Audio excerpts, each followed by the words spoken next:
Film की शुरुआत आशिताका से होती है, जो हिरन जैसे दिखने वाले जीव नेम याकुल पे सवार जंगल की तरफ जा रहा होता है। तभी गांव के कुछ लोग उसे खबर करते हैं कि जंगल में कोई मुसीबत आ चुकी है। इसलिए आशिताका, जो एमिशी गांव का निवासी था, वो वॉच टावर पर चढ़कर आसपास देखने लगता है, जहां उसके गांव का एक आदमी पहले से मौजूद था। वो दोनों देखते कि एक विशालकाय सुअर उनके गांव की तरफ बढ़ रहा है। जिस सुअर के शरीर से बहुत सारे केंचुए जैसे कीड़े निकल रहे, जो इस विशालकाय सुअर को और भी ज्यादा खतरनाक बना रहे थे। इस पर अब आशिताका उस सुअर से अपने गांव को बचाने के लिए उसके पीछे जाता है। जो देख वॉच टावर वाला बंदा आशिताका को सलाह देता है कि वो गलती से भी उस सुअर के संपर्क में ना आए। तब आशिताका उस सुअर की दोनों आंखों में तीर चलाकर उसे जान से मार देता है। लेकिन इस सब में उसका एक हाथ सुअर के शरीर से निकलने वाले कीड़ों के संपर्क में आ गया था, जिससे उसके हाथ पर अजीब से निशान बन जाते हैं। इसके बाद उनके गांव की एक महिला, जो एक फॉर्च्यून टेलर है, वो अपने पत्थरों की मदद से आशिताका को हैरान कर देने वाली बात बताती है कि वो सुअर असल में एक देवता था। फिर वो लोहे की एक गेंद दिखाते हुए आशिताका और गांव के बाकी लोगों को ये बताती है कि ये उस सुअर के शरीर के अंदर से मिला और इसे जरूर पश्चिम में रहने वाले किसी शख्स ने मारा होगा। ये पहले जंगल का देवता था, लेकिन गेंद लगने से उसके अंदर गुस्सा और नफरत बढ़ने लगा और इसी नफरत ने उसे शैतान बना दिया, जिसके कारण ही उसके शरीर से अजीब से कीड़े निकल आए, जिनकी चपेट में आशिताका का हाथ आ गया और अब वो भी श्रापित हो चुका है, जिसकी जल्दी मृत्यु हो जाएगी। इसलिए उसे पश्चिम की दिशा में जाकर पता लगाना होगा कि आखिर वहाँ क्या चल रहा है। हो सकता है वहाँ पर उसे अपने श्राप से छुटकारा पाने का तरीका भी पता चल जाए। इस पर आशिताका पश्चिम दिशा में जाने के लिए तैयार हो जाता है, लेकिन इस गांव का एक नियम भी है कि जो भी शख्स इस गांव से बाहर जाएगा वो कभी वापस लौटकर नहीं आ सकता। यानी कि यदि आशिताका को अपने श्राप से छुटकारा पाना है तो उसे हमेशा के लिए अपने गांव को छोड़कर जाना होगा। इसलिए मजबूरन वो गांव छोड़ने का फैसला करता है। जहां जाते वक्त एक लड़की उसे कीमती क्रिस्टल डैगर देती है, जिसे नेकलेस की तरह पहना जा सकता है। अब अपने सफर में आशिताका को कुछ समुराय दिखाई देते, जो कुछ गांव वालों पर अत्याचार कर रहे थे। जो देख उन गांव वालों की मदद करने के लिए एक समुराय पर अपना तीर चला देता है, पर उसी समय उसके श्रापित हाथ में कुछ ज्यादा ही शक्ति आ जाती है, जिससे उसका तीर समुराय के दोनों हाथ ही काट देता है। आशिताका को यकीन नहीं होता कि आखिर उसने ये कैसे किया, लेकिन अब ये सोचने का समय नहीं था, क्योंकि बाकी समुराय ने आशिताका पर हमला कर दिया था, जिन्हें वो अपने श्रापित हाथ की मदद से बड़ी ही आसानी से मार गिराता है। फिर उसकी मुलाकात उसी गांव में रहने वाली जीगो नाम के आदमी से होता है, जो आशिताका की वेशभूषा देखकर समझ जाता है कि वो एमिशी गांव से आया है। जीगो से अब अपने श्राप और उस गेंद के बारे में पूछने पर वो आशिताका को बताता है कि इस गेंद के बारे में उसे तो कुछ नहीं पता, पर उसे ये जरूर पता है कि पश्चिम में उसे एक जंगल मिलेगा, जहाँ बहुत सारे बीस और एक फॉरेस्ट स्पिरिट रहती है। पर लोगों का कहना है कि उस जंगल में जाने वाला कोई भी शख्स वापस लौटकर नहीं आता। वहीं यहाँ पश्चिम के किसी पहाड़ के उस पार कुछ लोग एक महिला के आदेश पर सफेद रंग की दो भेड़ियों पर गोली चला देते, जिनमें से एक भेड़ियों पर कोई तो सवार था। तभी उन भेड़ियों की मां उन लोगों पर टूट पड़ती है, जिस हमले में कुछ लोग पहाड़ से नीचे गिर जाते हैं, जबकि वो महिला जिसने गोली चलाने का आदेश दिया था, वो उन भेड़ियों की मां के ऊपर गोली चला देती है, जो उसके कंधे पर जा लगती है, जिससे वो भेड़िया भी पहाड़ से नीचे गिर जाती है। अब ये देखकर एक आदमी उस महिला से कहता है कि आखिरकार तुमने उस भेड़िया को मार दिया, पर इस पर वो महिला जवाब देती कि वो भेड़िया एक भगवान है, जो इतनी आसानी से नहीं मरने वाली। उधर आशिताका को नदी के पास दो लोग दिखाई देते, जो वही लोग थे जो भेड़िए के हमले में पहाड़ से नीचे गिर गए थे। वो उन दोनों को नदी के किनारे ले जाता है, जहाँ फिर उसे कुछ दूरी पर घायल हालत में भेड़ियों की माँ दिखाई देती है, जिसे हम मदर वुल्फ कहेंगे। यहाँ मदर वुल्फ के पास उसके दोनों बच्चे और एक लड़की आती है, जो वही लड़की है जिसे हमने कुछ देर पहले एक भेड़िए के ऊपर बैठे हुए देखा था। ये लड़की मदर वुल्फ के शरीर से गोली निकालने की कोशिश कर रही होती है कि तभी आशिताका वहां आकर उससे सवाल करता है कि क्या ये वही जगह है जहां जंगल के देवता और फॉरेस्ट स्पिरिट्स रहा करती है। इस पर वो लड़की आशिताका को यहाँ से वापस चले जाने के लिए कहकर खुद भी उन भेड़ियों के साथ जंगल में चली जाती है। इधर वो आदमी जो पहाड़ से नीचे गिर गया था, वो एक छोटे जीव जिसे कोदामा कहा जाता है, उसे देखकर डर जाता है। तब आशिताका उस आदमी को समझाता है कि कोदामा एक ट्री स्पिरिट है, जिसके यहाँ होने का मतलब है कि जंगल के पेड़ पौधे अच्छी हालत में हैं। और फिर उसी समय वहाँ बहुत सारे कोदामा आ जाते, जिनसे आशिताका जंगल से बाहर निकलने का रास्ता पूछकर उसके पीछे जाने लगता है। रास्ते में अब उसे एक रहस्यमयी बारहसिंगा दिखाई देती है जिसके आसपास से रोशनी निकल रही थी, जो कुछ ही देर में वहाँ से चला भी जाता है। लेकिन उस बारहसिंगा के वहाँ पर होने की वजह से आशिताका की सारी थकान मिट जाती है, जबकि वो आदमी जिसका हाथ पहाड़ से गिरने की वजह से टूट गया था उसका हाथ अब पूरी तरह से ठीक हो जाता है। यानी कि ये सब उस बारहसिंगा का ही चमत्कार था। आप कुछ ही देर में आशिताका उन लोगों के साथ उनके टाउन में पहुंच जाती है जहां लोहा निकालने का काम होता है। इस टाउन का नाम आयरन टाउन है, जहां एक आयरन फैक्ट्री भी मौजूद है जिसमें काफी सारे वर्कर्स काम कर रहे होते। टाउन के लोग उन आदमियों को जिंदा देखकर हैरान रह जाते क्योंकि आज तक उस जंगल से कोई जिंदा वापस नहीं आया। इस पर वो आदमी अपने टाउन के लोगों को बताते कि आशिताका ने उनकी जान बचाई। तभी फिर वहाँ वही महिला आती है जिसने मदरवुल्फ को गोली मारी थी, और इस महिला का नाम इबोशी होता है। इबोशी इस टाउन की लीडर है जिसने ऐसे लोगों को अपने टाउन में शरण दी जिन्हें बाकी लोगों ने नहीं अपनाया, जिस कारण उसका इस टाउन में बहुत सम्मान है। वहीं आयरन फैक्ट्री भी इबोशी ने ही लगाई है ताकि इस टाउन के लोग रोजी रोटी कमा सके। अब इस सब से हम समझ पाते हैं कि इबोशी बहुत दयालु महिला है जो लोगों की मदद करती है। पर यदि वो इतनी दयालु है तो वो उन भेड़ियों को क्यों मारना चाहती है, जबकि उसे अच्छे से पता है कि मदरवुल्फ एक भगवान है। इसका जवाब आशिताका को टाउन के लोगों से पता चलता है कि वो लोग आयरन ओर से लोहा बनाने का काम करते हैं, पर उनके पिछले टाउन की जमीन में आयरन ओर की कमी पड़ गई थी। इसलिए इबोशी ने पहाड़ से आयरन ओर निकालने का फैसला किया। लेकिन पहाड़ में रहने वाले जंगल का एक देवता नेम नागो, जो सुअर की तरह दिखाई देता था, वो इबोशी के रास्ते में कांटा बनकर खड़ा हो गया। इसलिए इबोशी ने नागो पर हमला करके उसे जंगल से भगा दिया, और तभी से इस पहाड़ पर हमने आयरन फैक्ट्री लगा दी। जो जानकर आशिताका समझ जाता है कि इबोशी की वजह से नागो देवता से शैतान में बदल गया। आगे फिर इबोशी आशिताका को अपनी सबसे खतरनाक बंदूक दिखाते हुए ये कहती है कि मैं उस जंगल के सभी बीज को मार दूंगी।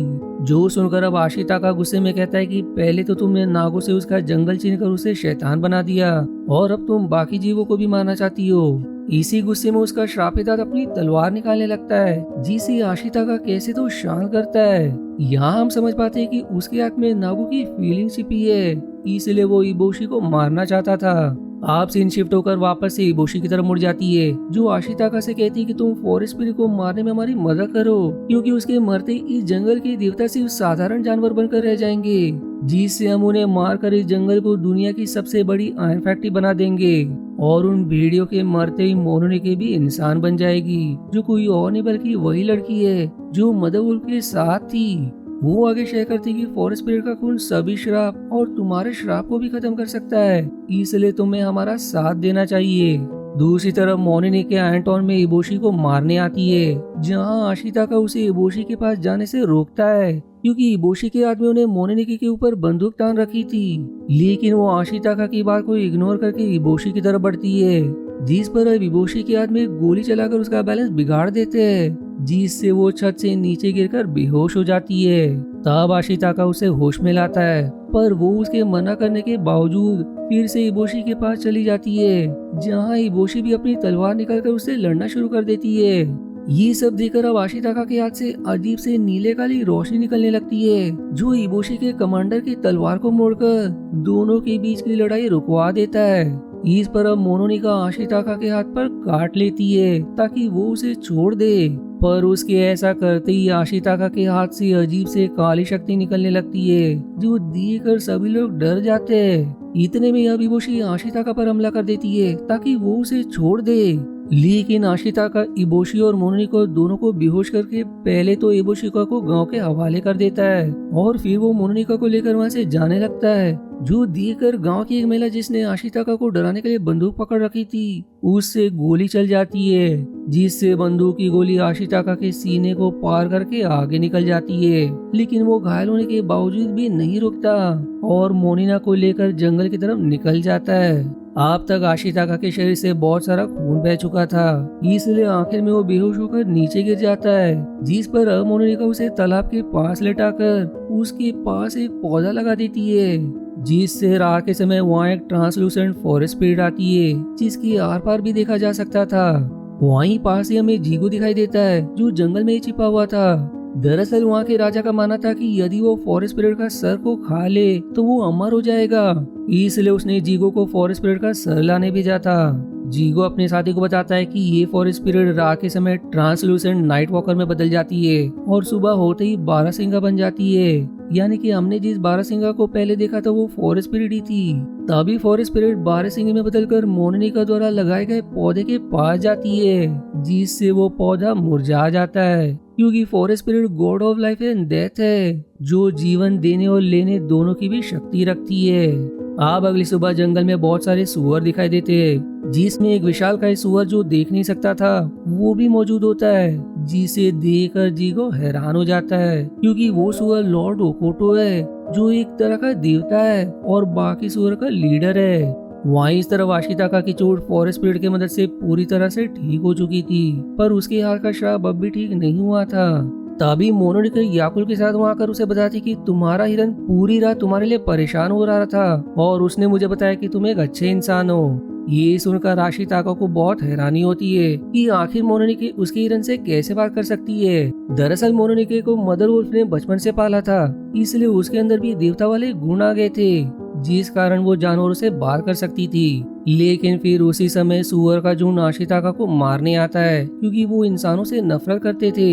इस पर मोनोनिके उन्हें समझाती कि इसे खुद फॉरेस्ट स्पिरिट ने बचाया है, यानी कि ये बुरा इंसान नहीं है। दूसरी तरफ जीगो इबोशी से एक सौदा करता है कि अगर उसने फॉरेस्ट स्पिरिट को मारने में उसकी मदद की तो वो आयरटाउन के दुश्मन नेम आसानों से उनकी रक्षा करेगा, जिसके लिए इबोशी तैयार हो जाती है, क्योंकि वो खुद भी फॉरेस्ट स्पिरिट को मारना चाहती थी। आगे वो अपने टाउन के महिलाओं से बताती कि मैं टाउन के सभी आदमियों को लेकर फॉरेस्ट स्पिरिट को मारने जा रही हूँ, जिस कारण हमारे टाउन पर आसानो हमला कर सकता है, इसलिए आप लोगों को हमारे वापस आने तक आसानों को रोक कर रखना होगा। वहीं उस तरफ आशिताका को मदर वो जंगल छोड़कर जाने को कहती है, इसलिए वो जाते हुए छोटे भेड़ियों को अपना क्रिस्टल डैगर देकर कहता है कि वो उसे मोनिको को दे दे, क्योंकि ये तरीका एक शादी का प्रपोजल है। ये पहले इमिशी गांव की लड़की ने आशिताका को दिया था, यानी कि वो भी आशिताका से शादी करना चाहती थी, पर क्योंकि आशिताका अपने गांव वापस नहीं लौट सकता, इसलिए वो उस लड़की से शादी नहीं कर पाएगा। इसीलिए वो ये डैगर मोनिको को देना चाहता है, क्योंकि वो उसे पसंद करने लगा था। अब अगले सीन में हमें मोनिके और मदरवुल्फ की बातों से ये पता चलता है कि सुअरों ने इंसानों के खिलाफ जंग छेड़ दी है और वो उन्हें मारने जा रहे हैं, लेकिन इबोशी ने उनके लिए जाल बिछा रखा है, जिस कारण मोनिके लॉर्ड ओकोटो की मदद करने का फैसला करती है, क्योंकि लॉर्ड ओकोटो देख नहीं सकते, इसलिए वो मदर बेर के बच्चों को लेकर वहां जाती है, जबकि मदर बेर फॉरेस्ट स्पिरिट से मदद लेने चली जाती है। वहीं आशिताका को रास्ते में आसानों के समुराई दिखाई देते जो आयरन टाउन पर हमला करने जा रहे थे। तब वो उनसे बचते हुए आयरन टाउन पहुंचता है, जहां टाउन की महिलाएं उसे बताती कि इबोशी फॉरेस्ट स्पिरिट का सर काटने गई है, जो सुनकर वो तुरंत ही जंगल की तरफ भागता है। अब थोड़ी देर बाद उसे बहुत सारे सुअरों की लाश दिखाई देती है, क्योंकि इबोशी और जुगो ने जमीन में माइंस बिछा रखी थी, जिसकी वजह से वो सभी मारे गए। तभी आशिताका को एक भेड़िया की आवाज सुनाई देती है, जो सुअर के नीचे दबा हुआ था, और जब वो उसे बाहर निकालने की कोशिश करता है तो जीगो का एक आदमी आशिताका के कंधे पे बेहोशी की सुई चुभो देता है, जिससे वो भी सुअर के नीचे दब जाता है। पर ये देखते ही टाउन के लोग जीगो के आदमी को मार पीट कर आशिताका और उस भेड़िया को बाहर निकालते हैं, जिन्होंने उसकी मदद सिर्फ इसलिए की क्योंकि वो शुरू से ही गांव के लोगों की मदद करता आ रहा था, और जब उसके पास मौका था तब भी उसने इबोशी को मारने के बजाय सिर्फ बेहोशी किया था। इसके बाद आशिताका उस भेड़िए के साथ मोनोनिको को ढूंढने चला जाता है, जबकि मोनोनिके लॉर्ड ओकोटो के साथ फॉरेस्ट स्पिरिट को ढूंढ रही थी, क्योंकि लॉर्ड ओकोटो भी बुरी तरह घायल था। इतने में वहाँ बहुत सारे सुअर आ जाते हैं, जिनकी स्मेल से ओकोटो को लगता है कि उसके मरे हुए साथी को फॉरेस्ट स्पिरिट ने जिंदा कर दिया है, लेकिन ऐसा कुछ भी नहीं था, बल्कि वो सभी जीगो के आदमी थे, जिन्होंने उस सुअर की खाल ओढ़ी थी। वो निर्दय फिर लॉर्ड ओकोटो के शरीर में आयरन बॉल डाल देते हैं, जिससे वो भी शैतान में बदलने लगता है, जिसके शरीर से भी फिर वैसे ही कीड़े निकलने लगते हैं, जो देखते ही देखते मोनोनिको को अपनी चपेट में ले लेते हैं। उधर आशिताका इबोशी को खबर करता है कि उसके आयरन टाउन पर असानों के समुराइज ने हमला कर दिया है, जो बताकर वो तुरंत मोनिको की तलाश में निकल पड़ता है, जहां उसको लॉर्ड ओकोटो मिलता है, जो अब पूरी तरह से शैतान बन गया था। यहाँ आशिताका मोनोनिको को उसकी कीड़ों से आजाद करने की कोशिश करता है, लेकिन ओकोटो उसे दूर ढकल देता है। तब मदरवुल्फ वहाँ आकर मोनिको को बचाने की कोशिश करती है, जिससे वो कीड़े उसे भी नुकसान पहुँचाते हैं, जिससे अब तीनों को भी उन कीड़ों की वजह से श्राप लग चुका था। पर इससे पहले कि मोनोनिके और मदर वुल्फ उन कीड़ों की वजह से मारे जाते, वहाँ फॉरेस्ट स्पिरिट अपनी 12 सिंगा वाली फॉर्म में आकर ओकोटो और मदर बेर की जान ले लेती है, जिसका मतलब ये है कि उनका समय पूरा हो चुका था। अब इतने में ही रात हो जाती है, जिसकी वजह से फॉरेस्ट स्पिरिट नाइट वॉकर में बदलने लगती है। जो दिएकर विभूषी जो अब भी जंगल में ही थी, वो उसके गले पर गोली चलाकर उसके सर को धड़ से अलग कर देती है। जो होते ही फॉरेस्ट स्पिरिट के शरीर से काले रंग का पदार्थ निकलकर पूरे जंगल को तबाह करने लगता है, जो आखिर में एक डेमोनिक नाइट वॉकर में बदलकर अपने सर को ढूंढने लगता है, जबकि जीगो उसका सर लेकर अपने राजा के पास जा रहा होता है। वहीं मोनोनिके ये सब देखकर इंसानों से और भी ज्यादा नफरत करने लगती है, जिस गुस्से में वो क्रिस्टल डैगर आशिताका के सीने में उतार देती है। पर क्योंकि वो छोटा डैगर था, इसलिए आशिताका उससे नहीं मरता। तब आशिताका मोनोनिके से वादा करता है कि वो इस जंगल को बचाकर ही रहेगा, और ऐसा कहकर वो जीगो को ढूंढ निकालता है, जहां वो उसे बहुत समझाता है कि तुम्हें ये सर वापस करना होगा, वरना फॉरेस्ट स्पिरिट सब कुछ तबाह कर देगी।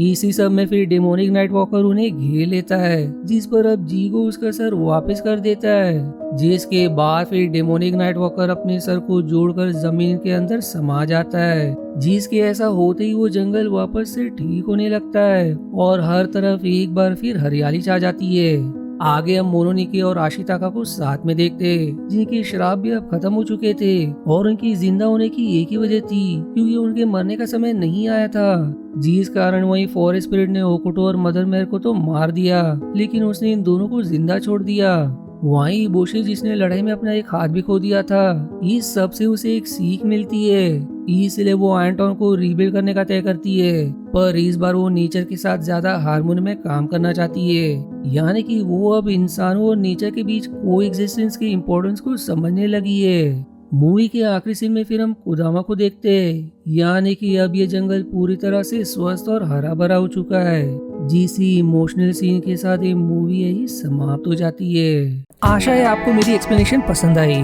यदि हाँ तो प्लीज वीडियो को लाइक करना और चैनल को सब्सक्राइब करके सपोर्ट करना ना भूलें। मिलते हैं अगले एक्सप्लेनेशन वीडियो में, तब तक के लिए धन्यवाद दोस्तों।